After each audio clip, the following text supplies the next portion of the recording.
기사들을 한번 볼 건데요.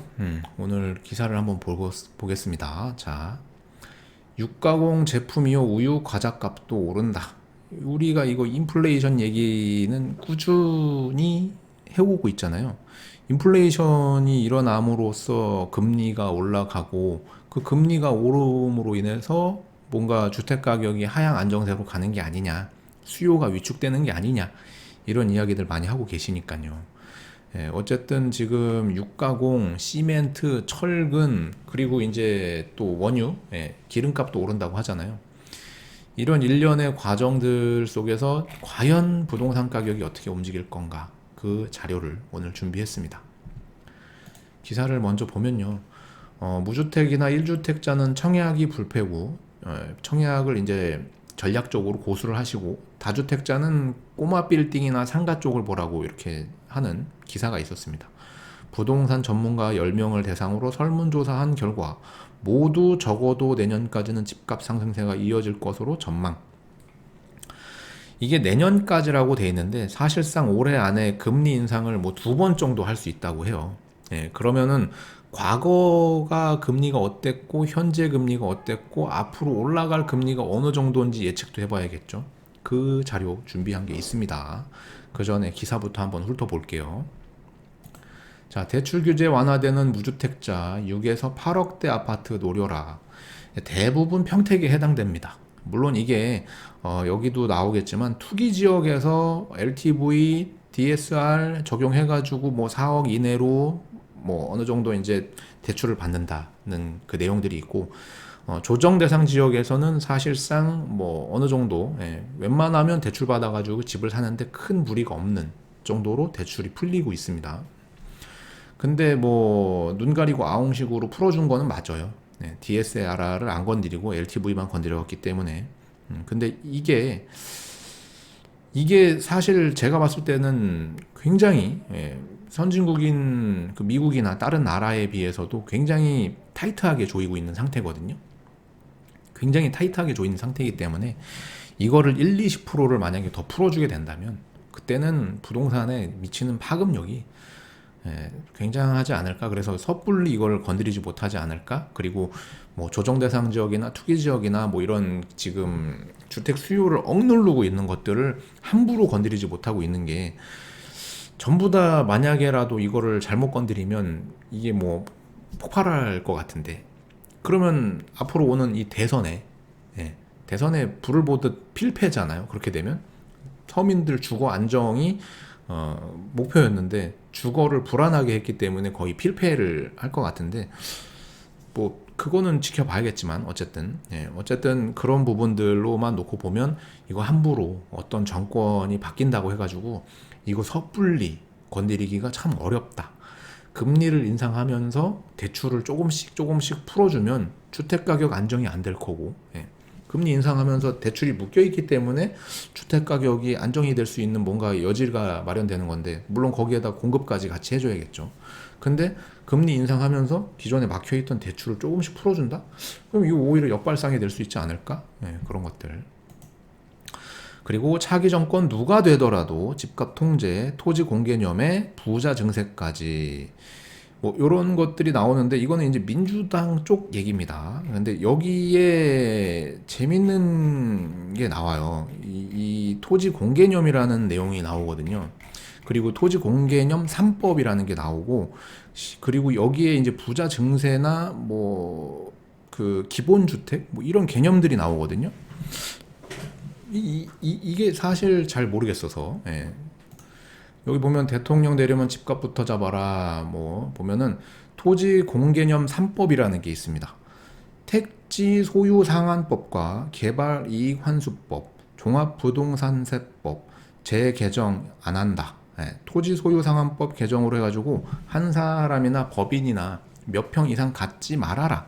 그리고 개발 이익 환수법이라고 해가지고 개발해서 이익이 남으면 그거의 몇 %는 국가에 세금으로 내라 등등, 이런 것들이 나오고요. 심지어 이제 여기 이 토지 공개념이라는 거는 늘 말씀드리지만 뭐 민주당이 하건 뭐 새누리당이 하건, 어디가 하던 상관이 없는 그 상태에 대한민국의 그 실정이 있죠. 현재 이 상황에 맞춰가지고 하는 겁니다. 최초로 토지 공개념이라는 거를 발언한 거는 노태우 정권 때니까 이때는 한나라당 때였잖아요. 네. 이게 그러니까 누가 하든 상관이 없는 거예요. 네. 그러니까는 우리는 정치 얘기가 아니라 이 정책이라는 게 나온대잖아요. 정책, 토지 공개념 3법이라는 정책이 나온다는데 이게 뭔지 알아야 될 거 아닙니까? 그리고 이재명 경기도지사가 뭐 이제 또 나오면서 기본주택이라는 걸 또 들고 나왔고 기본소득이라는 것들을 갖고 나오는데 사실 이게 뭐 어느 당이 하는 거는 중요하지가 않습니다. 그 당의 이념이라든가 뭐 사상이라든가 뭐 이런 걸 얘기하는 게 아니고 이런 정책들이 나오면 현재 내가 가지고 있는 부동산이라든가 또는 내가 가지고 있는 현금으로 뭔가를 하려고 하는데 어떻게 움직여야 되는지만 우리는 파악하면 됩니다. 늘 말씀드리지만 대기업 총수는 정치색이 없어요. 그리고 한 100억 이상 1000억대 정도 넘어가면 그분들은 정치색이 없어요. 본인의 돈이 어떻게든 잘 굴러갈 수 있는 방향으로밖에 생각을 안 해요. 그렇기 때문에 우리도 부자들이 생각하는 그리고 부자들이 보고 있고 부자들이 행동하는 것들을 어느 정도 따라해야 그나마 쫓아갈 수 있기 때문에 정치 얘기가 아닙니다. 이 정책이 뭔가를 보는 건데 이런 정책이 펼쳐지게 되면은 부동산 괜찮을까? 과연 우리가 가지고 있는 이런 주택시장이라든가 이런 게 괜찮을까를 생각하면 돼요. 그리고 토지 공개념으로 해가지고 개인이 일정 면적 이상의 땅을 소유하지 못한다면 그러면은 이 땅에 관련된 시장은 어떻게 움직일까? 이 땅을 건드리면 이제 땅을 사야 되는 건가? 이런 거 생각을 해봐야 되는 겁니다. 누가 뭐 정권 잡는 게 뭐 중요합니까? 이런 법이 나온다면 그러면 준비를 해야죠. 그래야 돈 벌죠. 돈 벌기 위해서 저랑 같이 하고 있는 거 아닌가요? 그죠? 자, 이런 게 해가지고 개인이 일정 면적 이상 또는 법인이 일정 면적 이상의 땅을 가질 수 없다면 야, 그러면은 정말 좋은 위치에 있는 땅값은 또 미쳐 날뛰겠구나. 그런 거 생각해 볼 수 있잖아요. 그죠? 그리고 기본주택, 어느 정도 주택의 그 뭐 양질의 주택이긴다고는 하지만 기본적인 주택을 일반 청년이나 신혼부부나 이런 무주택자분들한테 굉장히 저렴하게 이렇게 나눠준다면 큰 평수들은 진짜 가진 분들 위치 좋은 큰 평수 아파트들은 야 이건 또 새롭게 봐야 되는 거구나 이런 생각을 하시라는 거예요. 기본주택이라는 건 84제곱미터 이하일 거잖아요. 기본주택을 크게 짓진 않을 거잖아요. 야 그러면은 좋은 위치에 있는 큰 평수 가격이 더 올라갈 수도 있겠다. 이런 것들이 만약에 제대로 입법이 된다면 그런 식으로 역발상을 해보라는 겁니다. 이런 것들이 법제화가 돼가지고 한다면 그 다른 방향들 그런 걸 생각해보자 그런 거죠. 자, 1억짜리 아파트 일단 사고 봅니다. 전국 곳곳에서 갭 투자가 성행했다라고 나오죠. 여기 이제 평택이 731건 1월에서 6월까지 해서 뭐 굉장했다. 이게 근데 좋은 게 아니다. 이 갭 투자로 인해서 저가 주택 가격들이 다 올랐는데 오히려 그로 인해서 전세 매물이 늘었다. 갭 투자라는 건 전세를 끼고 집을 사잖아요. 전세를 끼고 집을 사는데 전세를 맞추려고 너도 나도 하다 보니 전세가가 떨어졌대요. 전세 물건이 많아지고. 그래서 저가 주택의 전세 가격은 어느 정도 정체를 보이고 있다. 고가 주택과 조금 다른 양상을 보이고 있는 거죠. 그래서 이게 뭐 지금이라도 갭 투자를 뛰어들어야 되는 거 아니냐. 예전에 뭐 집이 예전 집이 지금 뭐 한 1억 초반 정도 했던 집이 지금 뭐 1억 중반까지 가는데 누구는 앉아서 몇 천만 원 번 거 같잖아요. 근데 그분들 팔아봐야 돈 많이 안 남거든요.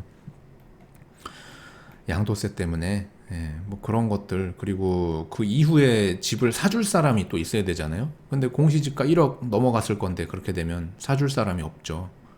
없거나 굉장히 적어졌거나 그런 것들. 그래서 최초에 갭 투자를 해서 수익을 보신 분들이야 뭐 이렇든 저렇든 수익은 받겠지만 그 이후에 내가 따라 들어가면 수익이 날까를 봐야겠죠.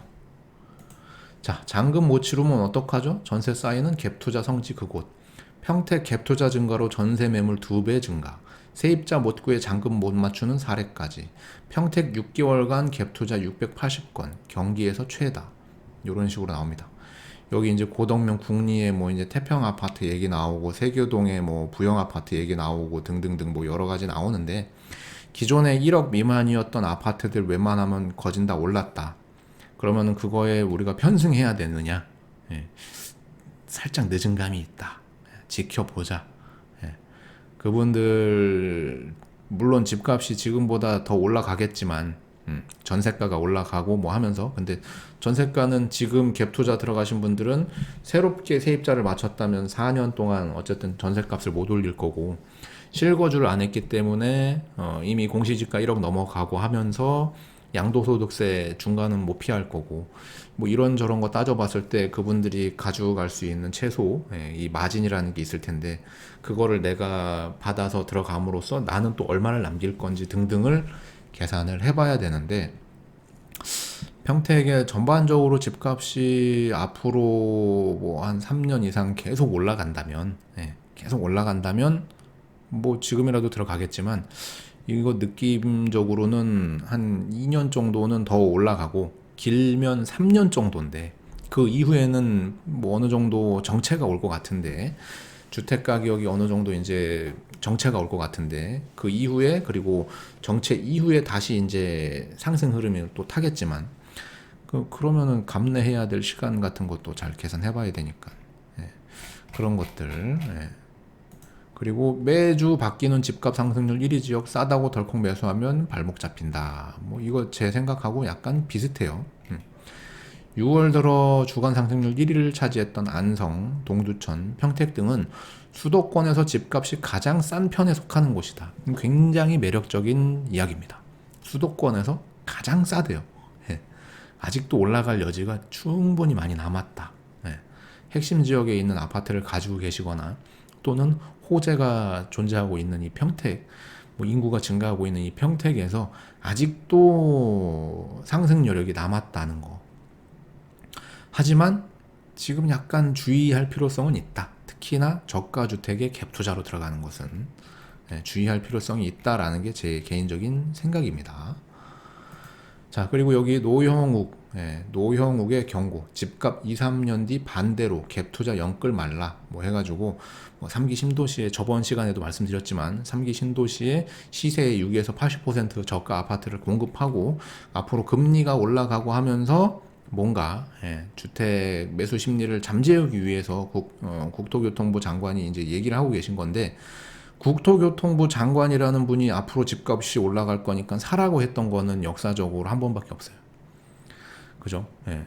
빚내서 집 사라 하셨던 그분이 있잖아요. 그거 말고는 대부분 집 사지 말라고 했죠. 집값이 올라서 별로 그렇게 정권에 많이 이득되는 게 없으니까. 그런데 속내를 보면은 그렇다는 거죠. 그렇다는 겁니다.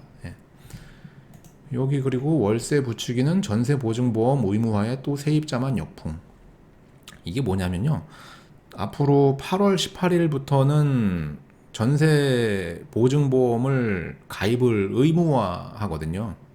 근데 이거를 이제 그 임대인 쪽하고 임차인 쪽하고 뭐 반반씩 하는 걸로 알고 있어요. 그렇게 되면은 임대인 측에서는 내지 않아도 될 비용을 내잖아요. 물론 얼마 안 되지만, 저가 아파트나 뭐 이런 거는 얼마 안 되지만, 그러면 굳이 전세를 놓을 필요가 없죠.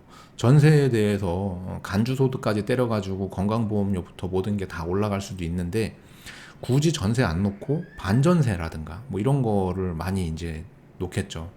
그러니까 지금 온전하게 전세를 살고 계신 분들은 점점 입지가 좁아지고 있는 게, 여러 정책이나 이런 기사만 놓고 봐도, 자료만 놓고 봐도 점점 설 자리가 없어져요, 전세가. 그럼 전세값은 당연히 올라갈 거고, 그 전세값으로 인해서 어느 정도 괜찮은 데는 집값도 올라가겠죠. 또는 현재 예를 들어서 5억짜리 집에 3억이나 뭐 4억 정도 전세를 살고 있는데, 집값이 6억이나 7억이 됐으면 전세 4억으로 유지를 하고 나머지는 월세화로 해가지고 반전세 개념으로 돌리겠죠. 이건 어떻게 보면 자본의 논리라서, 이건 뭐 어쩔 수가 없는 부분이잖아요. 내지 않아도 될 돈을 내게 된다면은 그러면은 뭐 이거를 뭐 어떻게든지 안 내는 쪽으로 움직이려고 하겠죠. 그런 것들.